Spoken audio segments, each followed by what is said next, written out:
J'inscris mon intervention dans le cadre d'une approche plutôt philosophique et spirituelle du budget. Le budget étant classiquement défini comme étant une représentation chiffrée des dépenses et des recettes dans les soucis de réaliser les programmes du gouvernement, mais philosophiquement et spirituellement. Le budget peut être entendu comme la représentation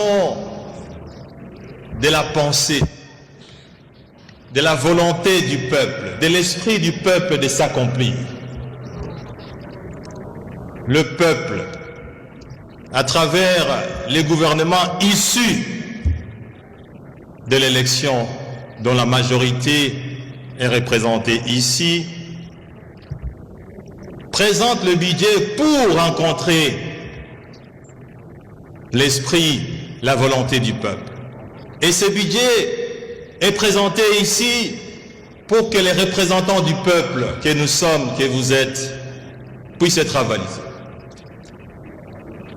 Honorable Président, je me présente ici, comme je l'ai dit, pour une approche plutôt philosophique. Parce que vaut un budget? Même s'il répond aux critères juridiques et parlementaires, s'il ne rencontre pas l'esprit et la volonté du peuple, que vaut ce budget? Voilà pourquoi, honorable Président, je voulais prendre mon temps pour rappeler à Madame la Première ministre, une économiste ayant une expérience avérée. Madame, merci pour votre présentation structurée du budget.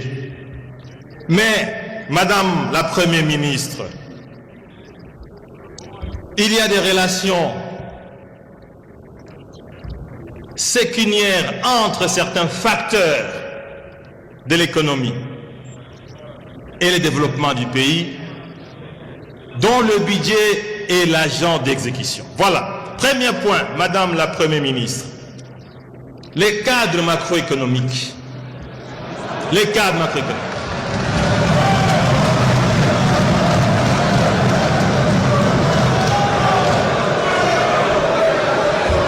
Vous nous avez présenté, Madame la Première ministre, un cadre budgétaire, un cadre macroéconomique avec un taux d'inflation de 9,2%, les taux d'échange de 9 954 francs congolais, les dollars, aux environs de 9 000, en tout cas 2 954, je m'excuse. Mais que vaut un cadre macroéconomique lorsqu'il n'est pas réalisé? Parce que c'est ce cadre macroéconomique qui sous-tend le budget. Je me réfère à l'expérience des 5 dernières années. Aucun taux d'inflation n'a été réalisé, qui a été repris dans le budget voté par cette Assemblée nationale. Aucun taux d'inflation n'a été réalisé. Cette année, au mois d'octobre, on est déjà à 14% de taux d'inflation, Madame la Première ministre. Comment va-t-on réaliser un taux d'inflation de près de 9,2% en 2025? Les taux de change, vous avez dit ici, et je vous en félicite, que le taux d'échange est resté plus ou moins stable depuis 3 mois. Mais Madame la Première ministre, c'est à quel prix? C'est un taux d'échange factice, parce qu'en fait, il est l'aboutissement d'un financement par les arriérés des salaires, par des grèves de tous ordres.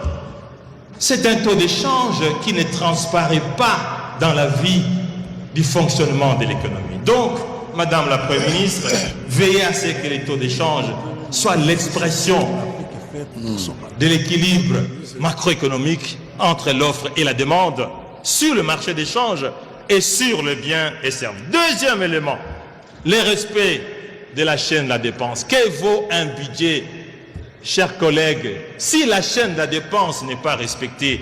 Nous avons examiné avec vous ici les rapports sur la reddition des comptes qui nous indiquent que plus de 50% des dépenses publiques sont exécutées hors chaîne des dépenses publiques. C'est-à-dire, plus de 50% exécutés par les gouvernements ne sont pas conformes à la loi. Madame la Première ministre, quel crédit peut-on donner à un budget si réellement plus de 50% des dépenses sont exécutées en dehors? Troisième élément, la corruption. La corruption, Madame la Première ministre. Vous êtes une experte, vous le savez, il y a une relation de cause à effet entre les niveaux de corruption et les niveaux de développement économique.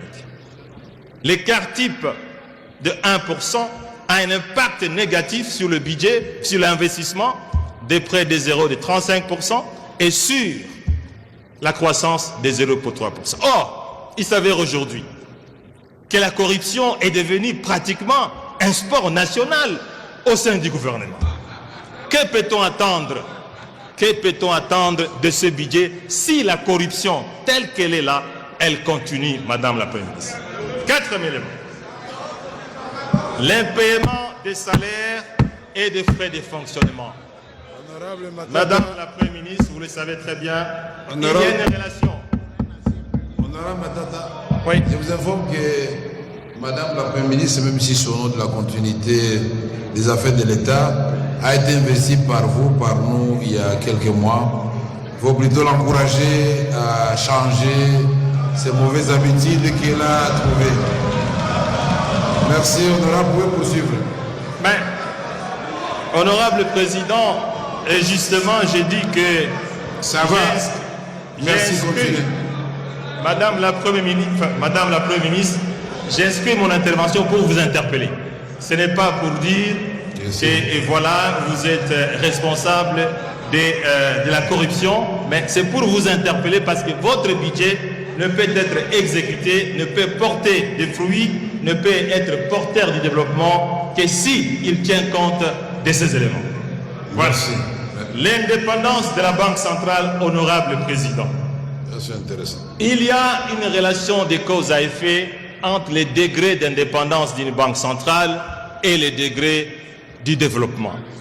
Tout le monde sait aujourd'hui que nous avons une banque centrale totalement inféodée au gouvernement, qui exécute des dépenses en violant systématiquement la loi qui organise le fonctionnement de la Banque centrale. Madame la Première ministre, que peut-on attendre de votre budget lorsque la Banque centrale constitue une filiale du gouvernement ou une filiale de la présidence de la République? L'élément de leadership, Madame la ministre, le budget ne peut être exécuté de manière tout à fait correcte, efficace et productive s'il n'y a pas de leadership et s'il n'y a pas de bonne gouvernance. Le leadership garantit les institutions inclusives qui font cruellement défaut aujourd'hui.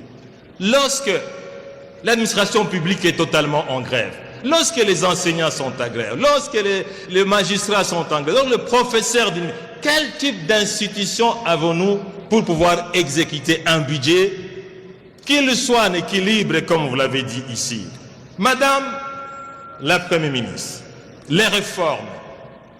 Vous nous présentez un budget avec un taux de croissance de 5,7%. Mais c'est un taux de croissance appauvrissant. La RDC n'a pas besoin d'un taux de croissance de 5,7%. C'est des taux de croissance appauvrissants. Parce que ce taux n'est pas effectivement fondé sur des réformes. Il faut activer les réformes pour pouvoir espérer un taux de croissance qui soit développementiste. Je voudrais aborder aussi une relation entre la dette publique et le développement. Honorable Président, Madame la Première ministre, il existe une relation entre la dette publique et le développement. On parle de la soutenabilité de la dette publique. Nous sommes aujourd'hui, honorables députés, dans une situation d'endettement explosif, nocif, qui hypothèque l'avenir des citoyens de ces pays. En 6 ans, la dette publique a doublé de 5 milliards à près de 11 milliards. Madame la Première ministre, le budget veille aussi à l'avenir de ceux qui ne sont pas encore nés ou de ceux qui sont encore petits. Vous êtes maire, je sais que vous avez plus que moi cette sensation de l'avenir de ce pays. Je voudrais terminer Honorable Président, pour ne pas traîner sur ces pupitres, pour dire le budget, comme je l'ai dit, du point de vue philosophique, Madame la Première ministre, n'a de sens que s'il est exécuté, que s'il est fondé sur des relations économiques et sociales séculaires, comme je l'ai dit ici.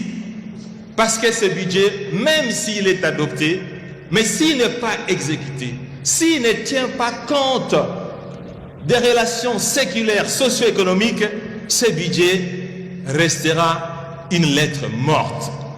Pour terminer, Madame la Première ministre, veillez à ce que la corruption et les détournements s'arrêtent. Parce que c'est sport national. Madame la Première ministre, je termine en vous exhortant à un meilleur suivi du budget de l'État, parce que s'il n'y a pas de suivi et évaluation, malheureusement, tout ce que nous aurons adopté ici ne sera jamais exécuté et ne produira jamais des effets. Je vous remercie. Merci, Honorable Matata, pour votre intervention très brillante sur les plans de l'enrichissement. Je crois que Madame la Première ministre a pris bonne note. Nous sommes ici tous pour contribuer à changer. Et donc quand quelqu'un vous apporte une contribution, il faut la saisir.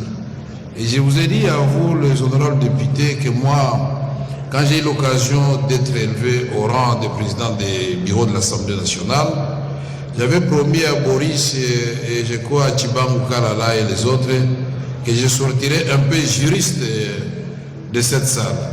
Alors vous, les juristes et les autres politologues, les ingénieurs, profitez de temps en temps quand les économistes passent pour quitter ici avec des notions d'économie. C'est très important.